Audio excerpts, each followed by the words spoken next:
phenomenal. Because you train so many teachers, and I think that one of the things that's amazing for the Ailey program about the Horton aspect of it is that there is a clarity and a unification in the way that it's taught. Part of it lends itself to the actual technique, but I think that what you've done is really be very clear about the way that people teach and what they're teaching. Can you talk a little bit about some of the concepts in teaching the Horton technique? Well, the first thing, my department is very solidified in terms of how they teach it, because most of them have studied with me. Exactly. And I've been here such a long time, 38 years, that I've trained a lot of people, and some of them I see are real teachers.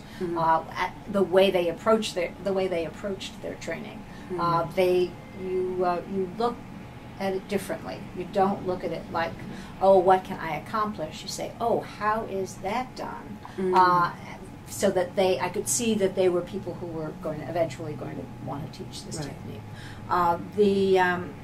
The things that I guess I like to talk about is that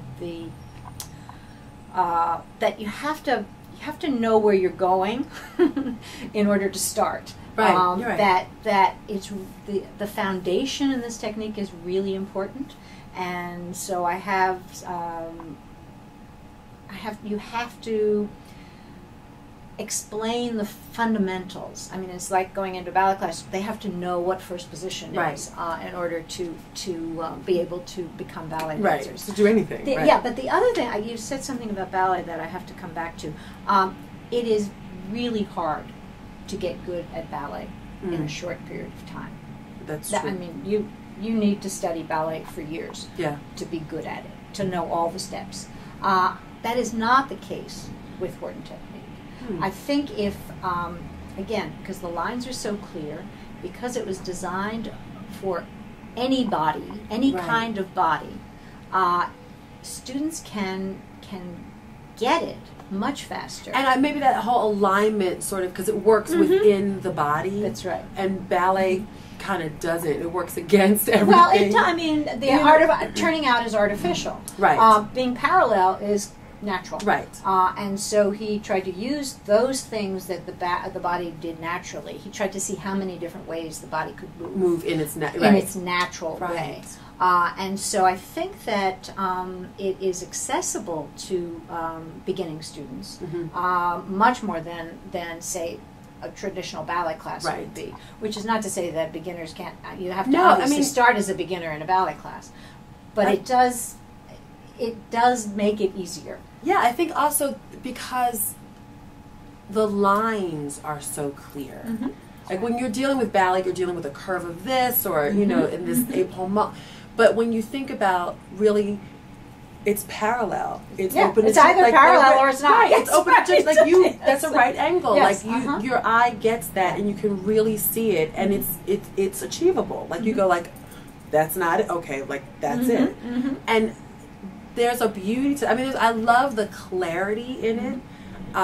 Like I said, I love. It's so hard too, but I love watching it. It is. But my feeling is that if I can have a class for a year or 9 months, or 2 semesters, and give them the beginning basis of Horton, they're fit. They're ready. Yeah, they can do anything because it just goes really from there. If you really understand the fundamentals, then you can progress it. Yes.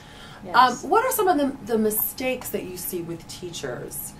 Are there some common mistakes, just in general, not necessarily with Horton, but just in the concept of being a teacher? I think sometimes teachers get a little rigid, and especially in Horton, where you want the shape to be clear, but you don't want it to be static.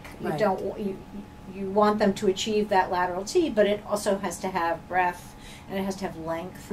I think musicality is lacking in a lot of teachers, and musicality and dynamics, insisting that students perform the technique, that it was never meant to be just classroom work, and that's why the studies are such beauties when they're really performed.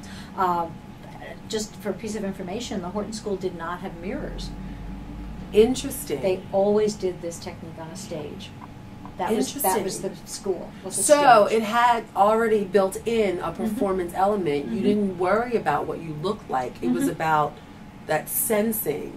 That it was always theater. It was always art. It was always performance. That is fascinating. Yeah.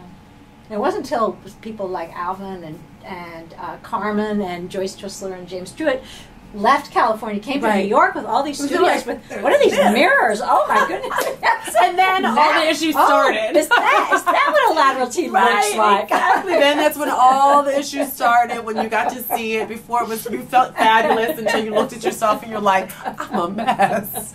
Right. Wow, that's really interesting. Yes. And maybe that's why it also has that sort of innate performance thing, because it was about that sense of how does it build the body, how does it feel, is it organic to do that, as opposed to like, sometimes you look in the mirror, you go like, oh, that looks fabulous, but you're doing it, you're like, terrible. there's something wrong with this.